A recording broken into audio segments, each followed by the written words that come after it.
vascular space adhesion. LVSI 1 or focal means there is just one vessel which is invaded. LVSI 2 means two vessels. So many places. NCCN has a different take on this. They say that 4 LVSI means that it's bad, and or it is, so to say, substantial. WHO आज का जो programme है वो एक sort of CME है, focus towards endometrial cancer, uterus के cancer पे focused है। पहले भी एक दो CME पे हम कर चुके हैं, एक ओवेरियन कैंसर पे था, फिर एक GI कैंसर पे, पर हमने एंडोमेट्रियल कैंसर को फोकस बनाया क्योंकि एक इम्पॉर्टेंट प्रॉब्लम है, अभी उभरता हुआ डिजीज है और इसमें बहुत सारी नए एडवांसमेंट्स हैं जो लोगों को जानने चाहिए, डॉक्टर्स को जानने चाहिए, क्योंकि उसके अकॉर्डिंग ट्रीटमेंट टेलर करना पड़ता है, पेशेंट का ट्रीटमेंट बदलता है।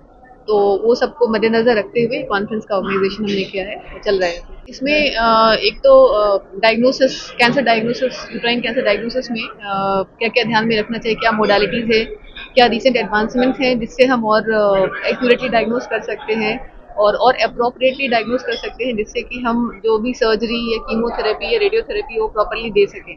उन डायग्नोस्टिक मोडालिटीज़ की बात हो रही है, प्लस ट्रीटमेंट में क्या क्या नए एडवांसमेंट आए हैं उस पर बात हो रही है।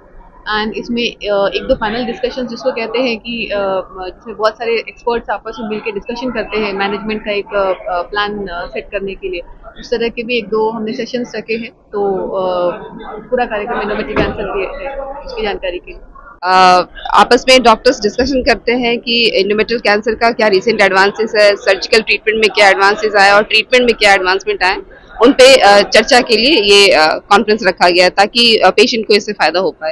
बच्चेदानी का कैंसर, एंडोमेट्रियल कैंसर को बच्चेदानी का कैंसर भी कहते हैं। इसका कोई स्क्रीनिंग टेस्ट नहीं होता, इसको पहले से पता नहीं चलाया जा सकता, लेकिन किसी भी मरीज को अगर पीरियड्स में इरेगुलरिटी है, बहुत ज्यादा इरेगुलर पीरियड्स है, ब्लीडिंग बहुत ज्यादा हो रहा है, या महीना बंद होने मतलब मेनोपॉज के बाद भी ब्लीडिंग हो रही है, तो उन्हें डॉक्टर के पास जाना चाहिए, इवेल्युएट कराना चाहिए, तभी इसमें पता चल पाता है कि कैंसर या उसके जैसा कोई लक्षण है या नहीं है, और उसके हिसाब से ट्रीटमेंट होता है आगे।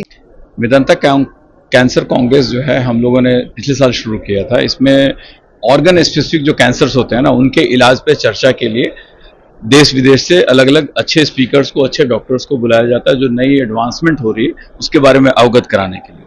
आज जो सीरीज है, 3rd सीरीज है, उसमें हम लोग औरतों में जो एंडोमेट्रियम का कैंसर, यूट्रस के जो एंडोमेट्रियम होता है उसके कैंसर के बारे में चर्चा कर रहे हैं, और जो नए डॉक्टर्स हैं, यंग डॉक्टर्स जो आना चाहते हैं, इसके बारे में बातचीत कर रहे हैं। जो नई ट्रीटमेंट सुविधाएं आई हैं उन सब के बारे में बताया जा रहा है। कैंसर का इलाज डिपेंड करता है किस स्टेज में हुआ है, तो कैंसर का इलाज डेफिनेटली मेदांता में संभव है।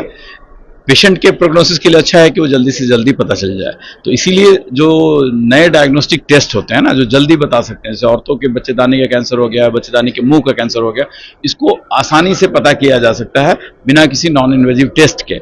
तो वो अगर जांच औरतें अगर उसको जल्दी करवा लें, पैप्समियर या बेसिक एग्जामिनेशन जो है वो करवाए, जल्दी पता चल सकता है, फिर इलाज ऑफ कोर्स हो सकता है। हर तरह का इलाज संभव है, चाहे सर्जरी हो या रेडिएशन हो या कीमोथेरेपी हो, सब तरह का इलाज संभव है।